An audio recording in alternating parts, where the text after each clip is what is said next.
The millionaire let his mistress decorate the nursery while his pregnant wife slept on the couch. She made him move out. Picture a warm living room, softly lit by a single lamp. The couch is old but comfortable, worn threads telling stories of countless family gatherings. On that couch lies Emily Donovan, heavily pregnant, struggling to find rest as she shifts from side to side. Unbeknownst to her, behind the door to the baby's nursery stands her husband, Mark, accompanied by Sabrina, his glamorous, long-legged mistress, debating paint colors, rearranging furniture, and laughing like old lovers. What Emily doesn't know is that the nursery, the sacred space for her unborn child, is being transformed by the very woman who threatens to upend her life forever. Emily Donovan had once considered herself lucky.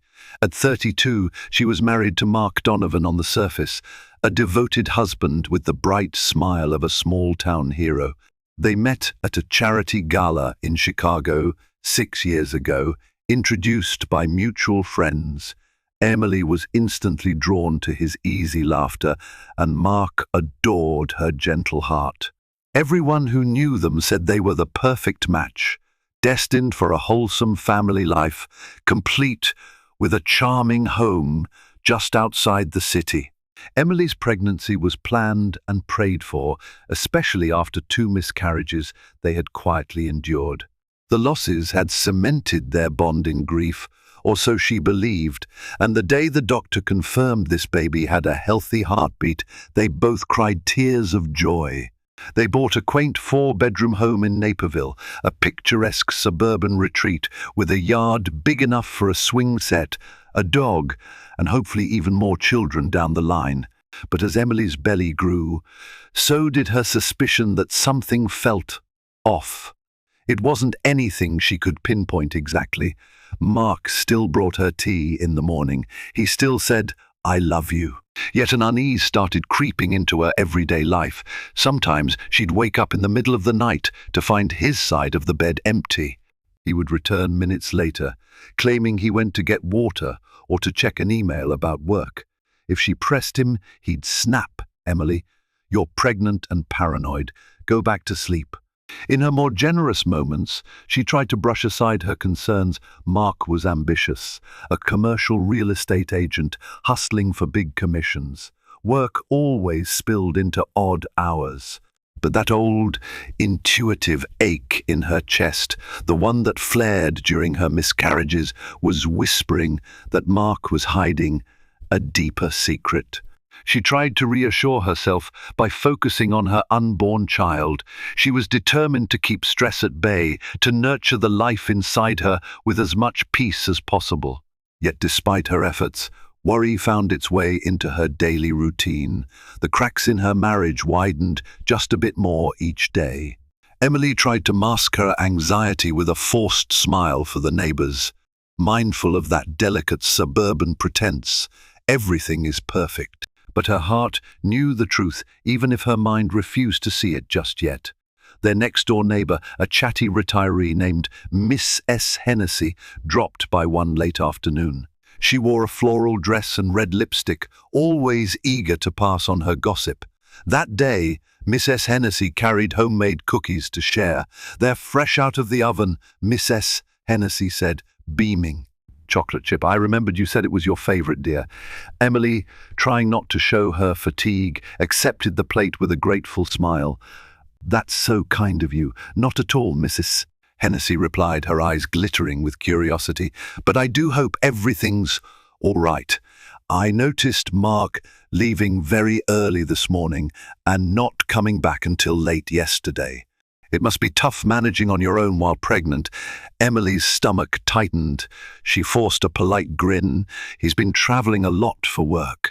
"Real estate deals," she said, as if reciting a line from memory. Miss S. Hennessy patted Emily's hand. "Just be careful not to overexert yourself, dear. You need rest." After the neighbor left, Emily perched on the couch, letting out a deep sigh. She wanted to believe Mark was buried in work, but doubt gnawed at her mind. She traced a hand over her swollen belly, whispering, It'll be okay, though she felt far from certain. That very night, Mark came home with an apologetic grin and a handful of daisies. Emily accepted them, but her heart recognized a certain hollowness in his eyes. That weekend, Mark spent hours in the basement rummaging through old boxes. When Emily asked him what he was looking for, he brushed her off. "Just some things for the nursery," he said vaguely. "I promised you I'd clear space." The nursery, a sunlit room with pale yellow walls, was a sacred place in Emily's mind. She dreamed of white cribs and plush toys, lullabies and bedtime stories. She loved to imagine the baby's tiny fingers wrapping around her own. Mark's sudden interest in rummaging for decor piqued her curiosity, but she said nothing. After dinner, Mark's phone buzzed multiple times with text messages. He'd pick it up, read, and then slip it into his pocket, as if he was hiding the screen. Emily watched. Each time, her heart sank a little more. She tried to focus on the positive. Maybe these messages were from a new client, but she knew better. That night, she decided to confront him. "Mark, is something going on?" she asked tentatively, her voice trembling. "You've been acting strange. If it's work stress, tell me." He leaned back, rubbing his temples. "Emily, you're overreacting. This is my busiest season. If I'm a little scattered, it's because I'm juggling multiple deals." She forced a smile. "Right, of course." Emily wanted to believe him so badly. She desperately wanted a secure nest for her baby to arrive into, not the chaos of suspicion. So she let the conversation drop, telling herself Mark would never lie to her so callously, would he? 2 weeks later, Emily was at her obstetrician's office for a routine checkup when her phone buzzed. The number was unfamiliar, but the message was chilling.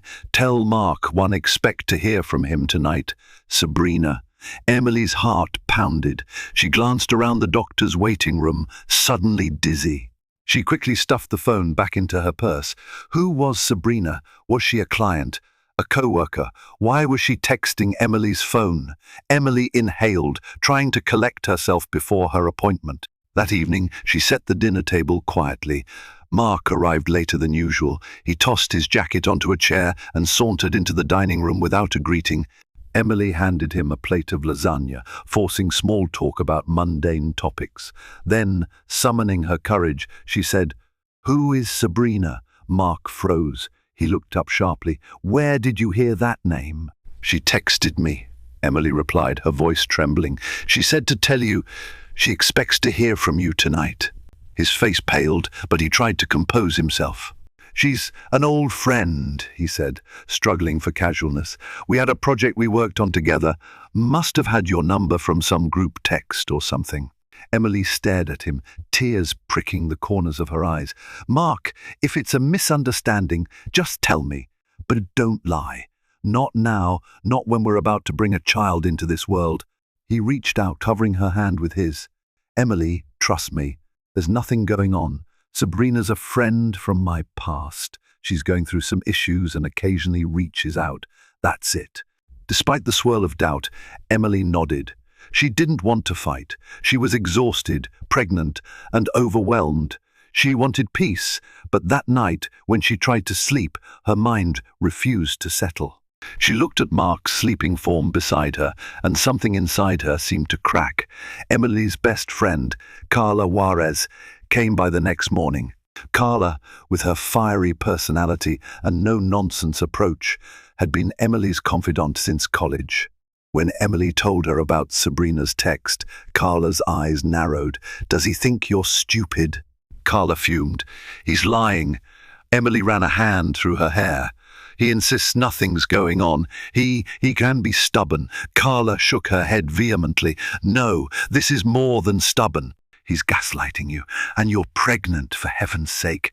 Emily sighed, her shoulders slumping. "I know, but I can't just throw accusations at him. If I push too hard, what if I ruin everything for the baby?" Carla was about to respond when they heard footsteps upstairs. They exchanged puzzled glances. Mark was supposed to be at work. Quietly, they climbed the steps and found the nursery door slightly ajar. Mark stood inside, rummaging through paint swatches scattered on the floor. A second set of footprints moved across the plastic tarp, but the person was out of view. Emily's heart lurched. Was someone with him? Had he brought Sabrina here? She gently pushed the door open. Suddenly, a tall, elegant brunette stepped out from behind the door. Her hair was pinned in a sleek style, and she wore expensive designer shoes that clicked on the hardwood floor. She carried a pastel pink paint swatch in her manicured hand. "Emily, hi," Mark said, trying to appear casual, but his eyes screamed panic. This is Sabrina. She's an interior designer." She offered to help with the nursery. Carla's mouth fell open. Emily felt faint. She clutched Carla's arm, her breath stuck in her throat. The woman standing before her was everything Emily feared: confident, stylish, and dangerously at ease in their home. Sabrina gave Emily a dazzling smile, as if they were best friends meeting for lunch. "I'm sorry if this is a surprise," Sabrina said, her voice smooth as silk. "Mark mentioned you were resting, and we didn't want to disturb you." Emily felt Carla stiffen beside her. She fought to keep her composure. "I wasn't aware we hired a professional decorator," Emily managed, swallowing bile that rose in her throat. Mark quickly interjected, "I just thought it would be nice. You've been so tired lately." Sabrina offered her services as a favor, no charge. He forced a laugh. "Just trying to lighten your load." Sabrina stepped forward and gently placed the paint swatches in Emily's hand. "We're considering a soft pastel, very subtle, yet uplifting for the baby." Emily couldn't speak. She felt an overwhelming mixture of anger, betrayal, and humiliation. Carla broke the tension with a scathing smile. "That's so thoughtful of you, Sabrina. But typically, a pregnant woman likes to choose the nursery colors herself." Sabrina's smile faltered for just a second before she regained composure. "Of course, I'd love your input, Emily." Her eyes flicked toward Mark. "It's your baby too." Emily's eyes met Mark's. He looked away. She realized in that moment that her worst suspicions were not just paranoid fantasies. Mark had brought this woman, Sabrina, into the most sacred space in their home, without asking Emily, without considering how hurtful it would be. Her voice felt trapped in her throat, but she managed to force out, "I'm feeling a bit dizzy. I need to lie down." She turned, clutching Carla's arm, and left the room. The last thing she saw was Mark's pleading look and Sabrina's triumphant smile. Carla helped Emily down the stairs. In the living room, Emily collapsed onto the couch, tears streaming. "He's cheating on me," she whispered. "I know it." Carla nodded, hugging her friend. "Yes, I think so too. I can't believe he brought her here, into the nursery," Emily sobbed. "How could he do that?" Carla's face hardened. "You need to tell him to leave. Now, this kind of disrespect is beyond outrageous." Emily trembled, wiping tears. I need to be sure. I can't just break up my family over a suspicion." Carla's jaw set grimly. "Emily, the proof is upstairs, picking out paint colors. If he's willing to flaunt her in your home, there's no telling how brazen he's become outside of it." Before Emily could respond, Mark descended the stairs, looking frantic. Sabrina was nowhere in sight, likely still in the nursery. He approached the couch, hands raised as if to calm them. "Emily, please listen," he began. "Sabrina's an old friend. We dated briefly in college, yes, but we're just friends now. She's an interior designer, and I needed help. With work, I barely have time to breathe, and you've been so tired." I thought this was the best solution. Carla let out a short, angry laugh. "You must think we're stupid or blind." Mark glared at Carla. "This is between me and my wife." Carla crossed her arms. "Not anymore, Mark. You've dragged me into it, and I'm not letting Emily go through this alone." Emily's voice was weak, but determined. "Why didn't you tell me about hiring her, Mark?" "Why do this behind my back?" He sighed heavily. "Because I knew how it would look, and I knew you'd react like this. She offered to help while you were resting, that's all." Carla eyed him suspiciously.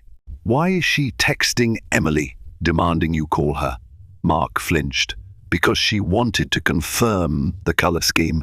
She was annoyed I wasn't replying. Look, Emily, you're pregnant and fragile right now. I'm just trying to take stress off your plate. Emily felt torn between fury and disbelief. She shook her head, tears threatening again. Fine, she said at last, her voice trembling. I won't accuse you of anything yet, but if I ever catch you lying, if I find out you're with her, I swear, Mark, I'll end this marriage. He placed a hand over his face, exhaling. Emily, it's not like that. Carla shot him a warning look. You'd better hope it isn't. Just then Sabrina appeared on the stairs, her purse slung over her shoulder, phone in hand. Mark, I have to be at another appointment. Let's reschedule, okay? She gave Emily an artificially bright smile. I hope you feel better soon, Emily. Emily didn't respond. She watched in stony silence as Sabrina breezed out the front door. Once it closed, the living room was thick with tension. Carla glared at Mark and whispered, "You have some nerve." Then she led Emily to the kitchen, leaving Mark alone in the living room. Slumped against the couch, frustration etched across his face. Days passed in a tense stalemate. Emily tried to bury her suspicions, focusing on her pregnancy. She attended prenatal yoga classes, read parenting books, and forced a smile whenever neighbors asked how she and Mark were doing. But her heart was uneasy. She couldn't stop imagining Sabrina in that nursery, her slender fingers touching every surface that Emily had hoped to decorate herself. Carla insisted that Emily see a counselor or at least talk to someone impartial, but Emily resisted. She wanted to believe Mark would see sense, break ties with Sabrina, and beg for forgiveness for this bizarre betrayal of trust. She wanted a stable family for her unborn baby. Then, late one night, Emily woke up with a craving for crackers and cheese. She fumbled out of bed, tiptoeing downstairs, only to discover that Mark wasn't in bed with her. She found him in the living room, phone pressed to his ear. When he spotted her, he ended the call abruptly, panic flashing across his face. "Who were you talking to?" Emily asked quietly, hugging her robe around her. He cleared his throat. "A client. Late-night crisis on a property deal." She stepped closer, her voice trembling. "You're lying," he bristled. "Why would you say that?" "Because I'm not stupid, Mark. One heard the way your voice was low, soft. That wasn't a business call." He ran a hand through his hair, exasperated. "Emily, you're imagining things. You need rest." Before she could respond, he brushed past her, heading upstairs. Emily stood there for a moment, shock and fury roiling inside her. She turned to look at the nursery door. A single lamp was on, bathing the half-painted walls in a dim glow. Emily walked inside, her fingers trailing over the crib Mark had assembled the previous week. She noticed a small detail she'd missed earlier. The paint was a shade of soft lilac, quite different from the pastel pink Sabrina had shown her. Could it be that Mark really was trying to fix things on his own? Or was the lilac color another secret between him and his so-called friend? She didn't know which possibility hurt more, the idea that Mark might be guilty of an affair, or that she was losing her mind trying to figure it out. Emily's sister, Melissa, flew in from Denver for a weekend visit. Melissa was a tough, pragmatic lawyer who rarely sugarcoated anything. After an affectionate hug, Melissa sat down in Emily's kitchen and asked the hard questions, point blank. "Tell me everything, Em." So Emily did how Mark's phone buzzed at odd hours, how Sabrina had been introduced under suspicious circumstances, how Mark's explanations never quite added up. Melissa listened intently, her expression darkening. "How far along are you now?" Melissa asked. 30 weeks, Emily said, resting a hand on her belly. Melissa took a long breath. "I'm going to give you some advice as both your sister and a lawyer. You should protect yourself, Emily. If Mark is cheating, you need to consider your options. Financially, legally, everything." Emily's eyes filled with tears. I can't imagine raising this child alone. Melissa placed a hand on Emily's shoulder. It's better to do it alone than with a man who disrespects and deceives you. But let's not jump to conclusions. We can try to confirm the truth. That evening, over dinner, Melissa confronted Mark. So, Mark, one heard about your new interior designer friend. Mark stared at his plate. Yeah, Sabrina's an old friend from college. She's just helping us out. No big deal. Melissa raised her eyebrows. Emily doesn't feel that way. He shot Emily a tense glance. Emily's been under a lot of stress. I'm doing what I can. Melissa's voice was sharp. Then why is Sabrina texting Emily, telling you to call her? Why bring her here while Emily's asleep? It's highly suspicious. Mark's jaw tensed. I don't have to justify myself to you, Melissa. Her eyes flashed. You do if I think my sister's well-being is in jeopardy. Emily tried to interject, but Mark stood abruptly. I'm going for a drive, he muttered, grabbing his jacket. I can't deal with this right now. As the door slammed, Melissa pulled Emily into a hug. I'm sorry, sis. Something's definitely off. Emily wept into her sister's shoulder, the tension compressing her heart like a vise. She wanted clarity, but all she had was a swirl of fear and half-truths. Melissa decided they needed concrete evidence.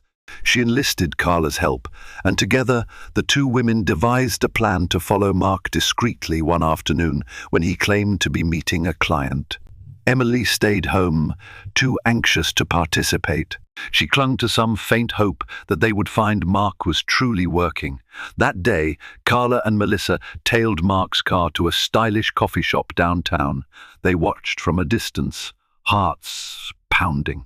Sure enough, Sabrina soon arrived, wearing a white trench coat and stylish heels. Mark greeted her with a warm hug, one that lingered just a bit too long for mere friends. They ordered coffee, found a booth in the corner, and talked in hushed voices. Carla snapped a few photos with her phone. Melissa's hands trembled with anger. That bastard, she whispered. Emily's nearly 8 months pregnant, and here he is canoodling with his mistress. They waited to see if Mark would do something more incriminating. After about half an hour, Sabrina slid her hand across the table and placed it over Mark's. Their eyes locked, and Mark leaned forward, whispering something that made Sabrina smile. The intimacy between them was undeniable. Carla's voice was thick with emotion. What do we do now? Melissa clenched her fists. We show Emily. Let her decide. But first, let's get more proof. They followed Mark and Sabrina as they left the coffee shop together. Sabrina hopped into her silver BMW. Mark got into his SUV. They parted ways. Carla and Melissa, with a sense of grim determination, drove back to Emily's house. Emily was in the living room, biting her nails, pacing. When she saw their faces, she burst into tears even before they spoke. Carla wrapped her arms around Emily, rocking her gently. I'm so sorry, Carla whispered. We have pictures. Melissa handed over her phone. Emily glanced at the images, Mark's tender hug, Sabrina's hand on his, the intimate smile. Emily choked on a sob. Even though she'd suspected the truth for weeks, seeing it laid bare felt like a knife twisting in her heart. That night, Mark came home to a silent, dark house. Emily sat on the living room couch, waiting. The photos were on the coffee table, printed out in black and white. When Mark turned on the lamp, he froze at the sight of them. Emily stared up at him, tears streaking her cheeks. Explain these, she whispered, her voice tight with pain. He raked a hand through his hair, panic flitting across his features. Emily, don't you dare lie to me again, she said, her voice louder now. You said she was just a friend, an interior designer, but you were holding hands, Mark. That's not a business meeting. He swallowed hard. I never meant for it to go this far. Emily's heart felt like it was being squeezed by a vise. What did you mean to happen? Why? Why do this to me now? I'm pregnant with your child, for God's sake. He sank into the armchair, head in his hands. I am sorry, Emily. I really am. Sabrina and I reconnected a few months ago at a conference. It started innocently. We kept in touch, had lunch a few times, but it snowballed. I guess I was feeling trapped or scared about becoming a father again after we lost the first two pregnancies. I made a stupid, terrible mistake. Emily's voice was raw with grief. You betrayed me. You brought her here, into our house, our baby's nursery. How could you stoop so low? His eyes brimmed with guilt. I don't have an excuse. I was going to end it. I wanted to provide you with the perfect nursery, a perfect home, to make up for my guilt. It was all twisted logic. Emily stared at him, disgust and heartbreak warring within her. You let her decorate the nursery while I slept on the couch downstairs. Do you know how humiliating that is for me? Tears slipped down Mark's cheeks. I'm so sorry, he said again, like a broken record. Emily closed her eyes, trembling with rage. She forced her voice to remain steady. Get out, pack a bag. You can stay with your mistress if you want, but you can't stay here. Mark's head jerked up. Emily, no, please, she stood, clutching her belly protectively. I said, get out, Mark. He tried to approach her, but she backed away. Please, Emily, I'll end it with her. I promise. Don't do this. Emily's voice was shaky but resolute. I have to protect myself and our child. If you have any dignity left, you'll go. Mark stayed silent for a long moment, tears streaming down his face. Then he nodded bleakly. Without another word, he trudged upstairs to pack a suitcase. Emily sank back onto the couch, sobbing quietly. She listened to the sound of him moving around, rummaging in drawers, footsteps heavy with regret. A part of her still loved him, still wanted a family with him, but she couldn't ignore the weight of betrayal. Finally, Mark came downstairs, suitcase in hand. He paused at the door, looking at her. I love you, he whispered. But Emily didn't respond. She stared at the wall. He let out a broken sigh and walked out. The door clicked shut, leaving Emily alone in the half-lit living room, clutching her belly as tears poured down her cheeks. The first few days without Mark were excruciating. Emily tried to focus on her health, sleeping as best she could, but nightmares plagued her. She dreamt of Sabrina rearranging the furniture in the nursery, painting the walls with mocking laughter. She dreamt of Mark walking away with his arms around another woman, leaving Emily alone and pregnant. Melissa stayed an extra week to support her sister, helping with chores and moral support.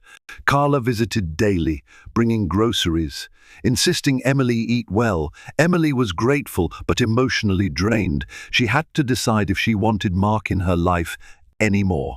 Each day, Mark called or texted, begging her forgiveness, but Emily ignored most messages. One morning, as Emily sat at the kitchen table, her phone rang. It was Sabrina. She almost didn't answer, but a surge of anger propelled her to pick up. What? She spat. Sabrina's voice was calm, almost gentle. Emily, I know you have every reason to hate me. I'm not calling to justify anything. I think you deserve to know that Mark and I are done. He ended it. Emily's stomach turned. Why are you telling me this? Because, Sabrina hesitated, I realized what we were doing was wrong. When he let me decorate the nursery, I felt thrilled at first. But seeing how hurt you were, how unfair this was, I can't keep doing this. I told Mark I'm leaving Chicago. Emily gripped the phone tighter. And why should I believe you? Sabrina sighed. You don't have to. But if you're hoping to reconcile with him, I wanted you to know there's no longer anything between us. I'm truly sorry for the pain I caused. I never should have come into your home. You didn't deserve that. Emily felt tears threatening again. She despised Sabrina, but there was something raw and regretful in her tone. Well, Emily managed, thank you for calling, I guess. But don't expect me to forgive you. Understood, Sabrina said softly. Good luck with the baby. After the call ended, Emily sat there, numb. She couldn't decide if Sabrina's call was an act of genuine contrition or just an attempt to ease her own guilt. Either way, the damage was done.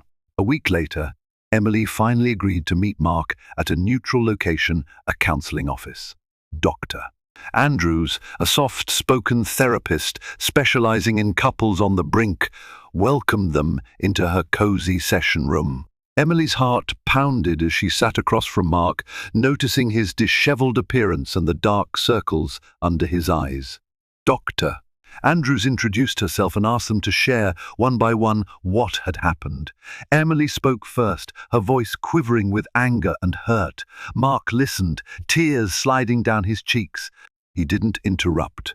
When it was his turn, he confessed to the affair, emphasizing he was lost and overwhelmed. He sobbed about the miscarriages, how he felt guilty for not protecting Emily and the unborn babies. He claimed he didn't know how to handle the fear of losing another child. Sabrina was a distraction, he said, a way to escape the terror of impending fatherhood. Dr. Andrews nodded empathetically. Mark, that must have been very painful. But you realize the betrayal only added to Emily's suffering, right? Mark nodded vigorously. Yes, I regret it more than anything in my life. Emily's voice was quiet. I still love him, she admitted, tears in her eyes. But how can I trust him ever again? That session was a roller coaster of emotions, shouting, crying, silence. By the end, Mark begged for another chance. Emily was torn, her heart aching. She wanted to give their child a united family, but the trauma ran deep. Over the next few weeks, they had several more counseling sessions. Mark stopped seeing Sabrina, even blocked her number. Emily confirmed Sabrina had left town. Slowly, Mark began showing real remorse. He moved in with a friend, gave Emily space, and never forced contact. Every day he sent a text checking on her health, but never pushed for immediate forgiveness. Emily's anger softened a fraction. Dr. Andrews guided them through honest conversations about fear, grief, and betrayal. Yet Emily struggled with vivid flashbacks. Sabrina in the nursery, Mark's phone calls late at night, the humiliating sense of being replaced in her own home. While Emily and Mark were stuck in a painful limbo, fate dealt Mark a harsh blow. His company discovered financial irregularities in a property deal he had closed months before. One of his business partners suspected Mark had been neglecting certain verifications, possibly because he was too distracted by his affair. When the partners dug deeper, they realized Mark had approved deals without proper due diligence, resulting in a significant financial liability. Mark was summoned to a board meeting. After hours of questioning, they decided to suspend him indefinitely, without pay. Devastated, Mark confided in Emily during a tense phone call. I might lose my job, he said, voice cracking. I messed up, Em. I was so consumed with Sabrina, with hiding my tracks, that I neglected my responsibilities at work. This is all on me. Emily listened in stunned silence. I'm sorry, she finally said, not knowing what else to say. If Mark lost his job, their financial stability would plummet, especially with a baby on the way. The ramifications could be dire for Emily as well, yet she couldn't bring herself to comfort him wholeheartedly. This was his mistake, and now his karma was unfolding. When Emily told Carla about Mark's job crisis, Carla gave a sarcastic snort. Serves him right, cheating on you like that. But Emily felt a pang of pity amid her anger. Mark was still the father of her child. She couldn't help but remember the good man she married, the one who had been supportive and loving through the miscarriages. Was this cosmic punishment for Mark's betrayal? Should she take some satisfaction in it, or should she pity him? Emily found herself texting Mark later that evening. I heard about your job situation. Let me know if you need to talk. It was a small olive branch. Her therapist had encouraged her to find empathy if she wanted to move forward, whether that meant reconciliation or closure. Mark's reply came swiftly. Thank you. I know I deserve this. I'm sorry for everything. Let's talk whenever you feel ready. At 35 weeks pregnant, Emily experienced false labor pains late one night. She woke up to a tightness in her belly and a radiating ache in her lower back. Panicked, she tried to breathe through the contractions, but they were intense. She called Carla, who rushed her to the hospital. Emily lay in a hospital bed, waiting for the doctor's assessment.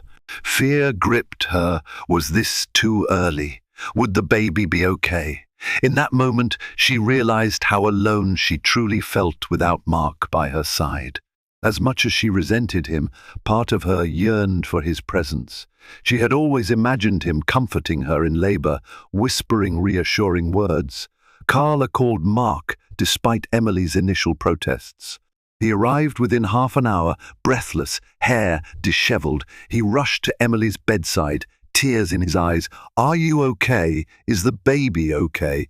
Emily clutched his hand, too scared to be angry. The doctor soon confirmed these were Braxton Hicks contractions, false labor pains. The baby was fine, healthy, and likely needed a few more weeks to bake. Relieved, Emily let out a long breath, tears of gratitude streaming down her cheeks. Mark stroked her hair, murmuring apologies and comforting words. In that vulnerable moment, Emily allowed herself to lean on him, just a little. In the aftermath of the hospital scare, Emily wrestled with her conflicting emotions. Mark's job suspension meant he had more free time, which he tried to devote to supporting Emily. He brought groceries, offered rides to doctor appointments, and texted her daily to see if she needed anything. Despite her heartbreak, Emily found herself slowly softening. She missed the good parts of him. At a counseling session, Dr. Andrews suggested a trial period of cohabitation for the final weeks of pregnancy on a strictly platonic basis so Mark could assist Emily. It might reduce stress for Emily, ensuring she wasn't alone if she went into labor. Emily reluctantly agreed on the condition that Mark stay in the guest bedroom and follow her rules. When Mark returned to the house with his suitcase, there were no warm embraces. Emily laid down strict boundaries. No entering her bedroom without permission, no late-night phone calls, no contacting Sabrina. Mark agreed, looking humbled. Their home felt heavy with tension, but also a flicker of hope. They spent the next week in a delicate dance, Emily preparing for the baby, Mark tiptoeing around her anger, both of them trying to navigate a path forward. The nursery still had that lilac paint that Sabrina had partially influenced. Emily found herself avoiding the room, uncertain how to reclaim the joy of decorating it. Mark offered to repaint, but she shook her head. "No, I'll figure it out," she said, a faint tremor in her voice.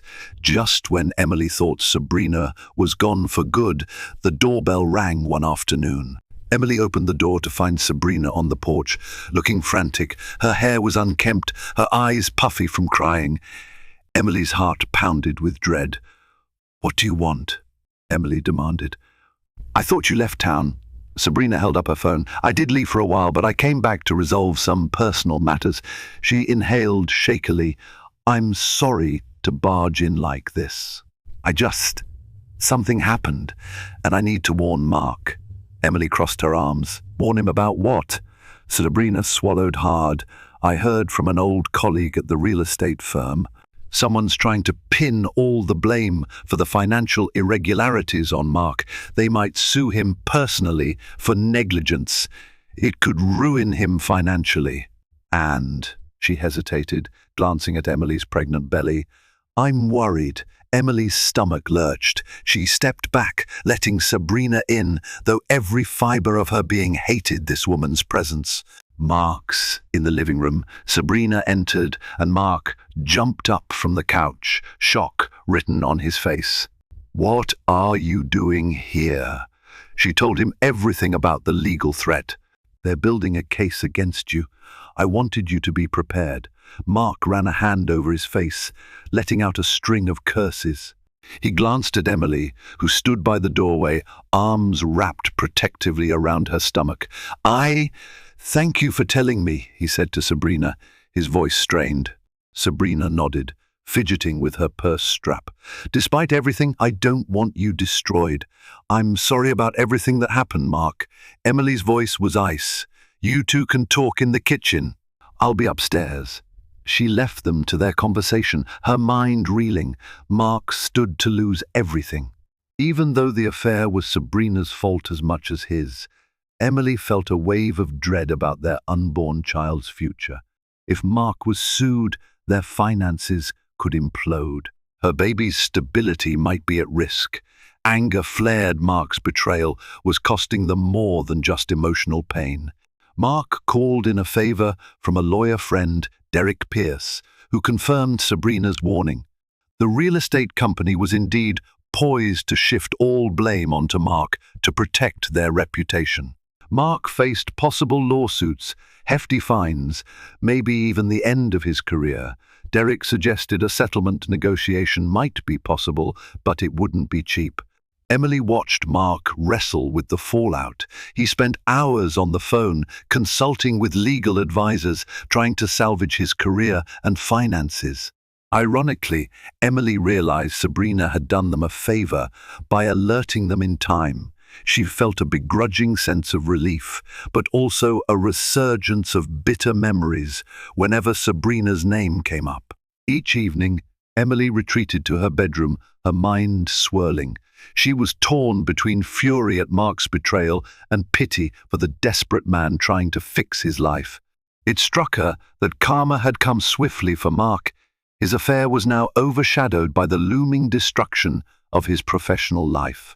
Perhaps it was justice, but it also threatened Emily's own security. One evening, close to Emily's due date, Mark knocked on her bedroom door. She hesitated, then told him to enter. He stepped in, carrying a stack of baby items, onesies, blankets, a soft teddy bear, a lamp shaped like a moon. "Emily, I know I can't undo what I did," he began, voice trembling. "But I want to make the nursery ours again, not hers. I picked out some things I hope you'll like."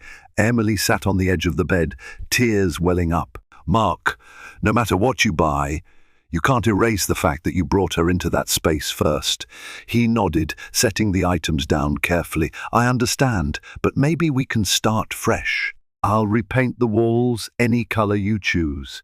She looked at the stack of baby items, thoughtful, sweet, probably something he'd have done months ago if he hadn't been distracted by Sabrina. Her chest tightened. "Lilac," she whispered. He blinked, confused. "But I want to keep the lilac," she said, voice shaky. "I don't want to pretend the pain never happened. But maybe we can transform it into something better, something ours." Tears glistened in Mark's eyes. "Anything you want, Emily. And I promise no more lies. I'll do whatever it takes to earn back your trust, if that's even possible." She stared at him, memories flashing of their wedding day, the day they learned she was pregnant for the third time, the agony of losing the first two pregnancies. She rubbed her belly, feeling a soft kick. Finally, she said, "We'll take it one day at a time." Days later, Emily felt the first real labor contractions.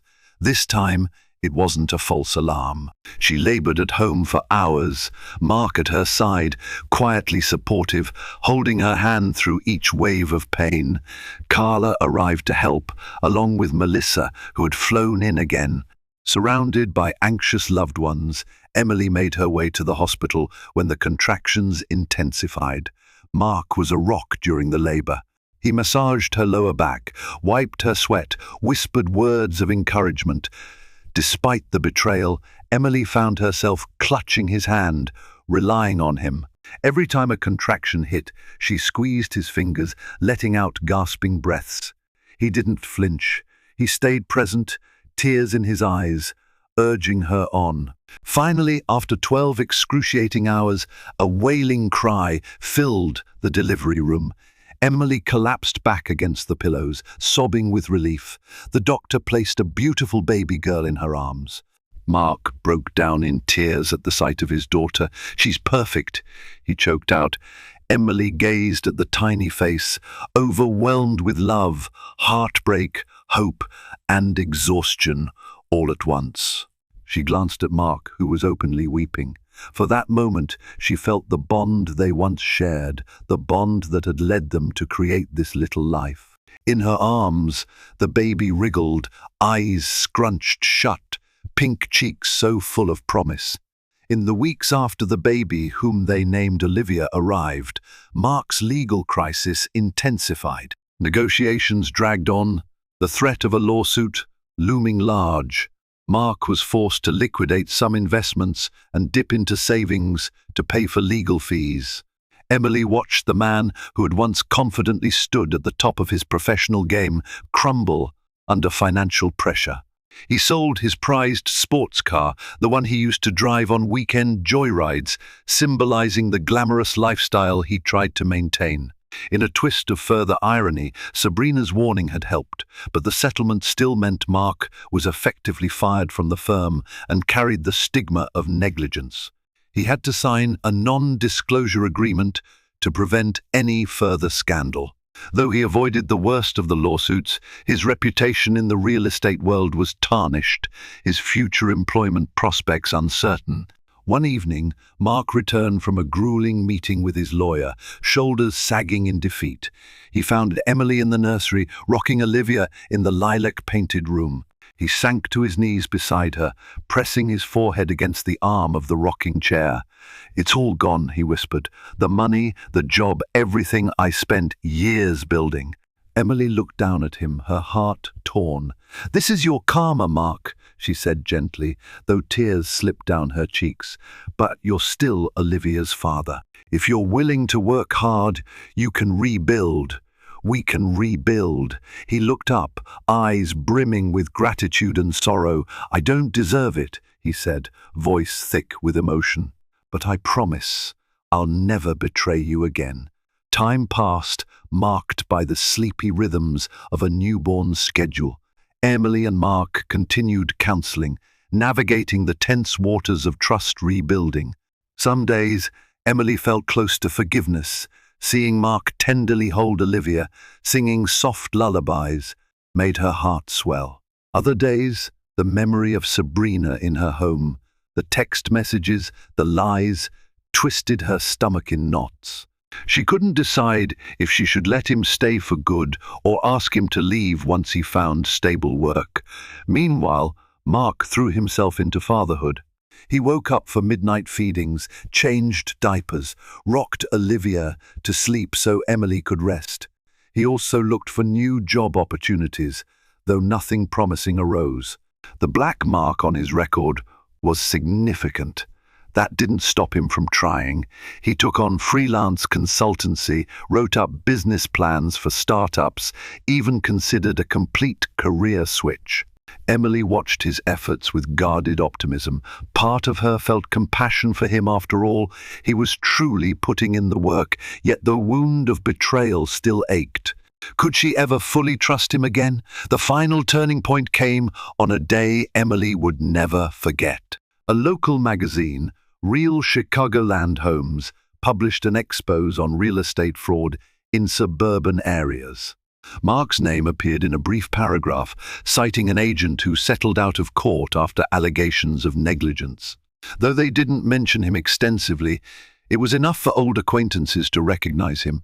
Calls and texts flooded in from friends, family, and former co-workers.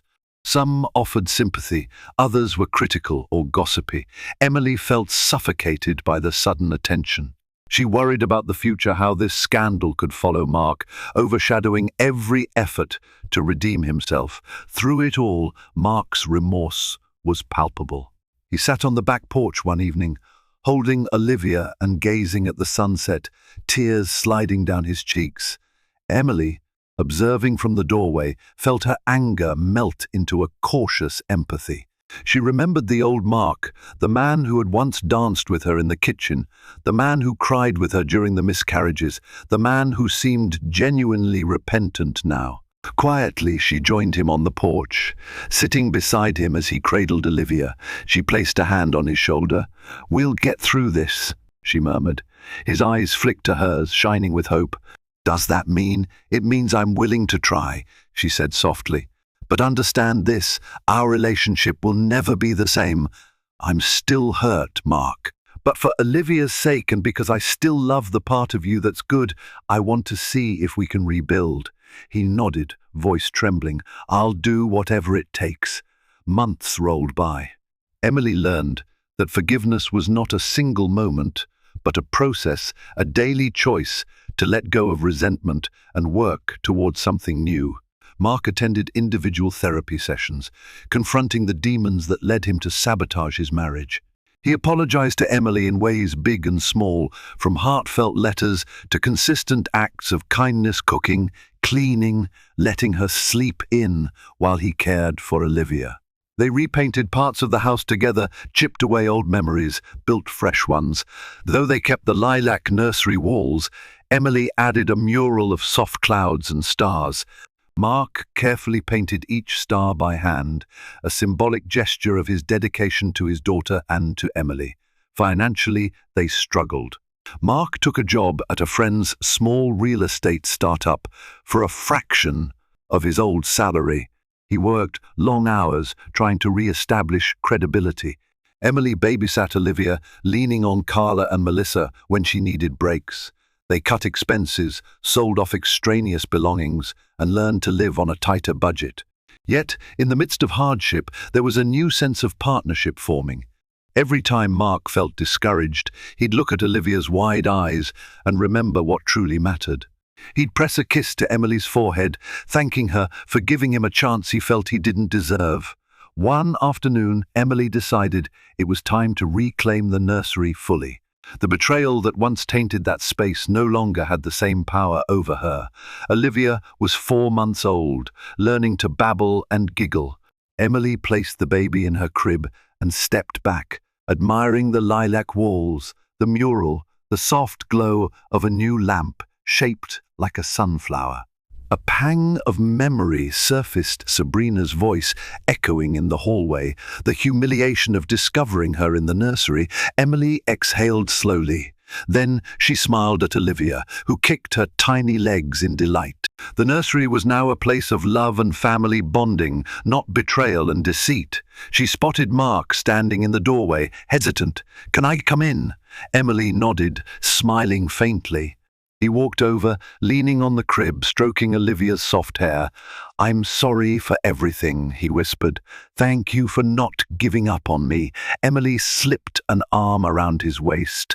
"We still have a lot to work on," she said, "but I'm not giving up on us. I hope you won't either." He shook his head. "Never again." And in that moment, with Olivia cooing between them, Emily felt a fragile, hopeful sense of peace. The road behind them had been painful, filled with betrayal and heartbreak. The road ahead would require perseverance, patience, and a willingness to grow. But they stood there, together in that lilac nursery, united by a love they were determined to salvage. And so, the nursery that once bore the stains of betrayal became a symbol of resilience and hope. Emily's journey was far from simple. She faced heartbreak, humiliation, and the crushing weight of deception.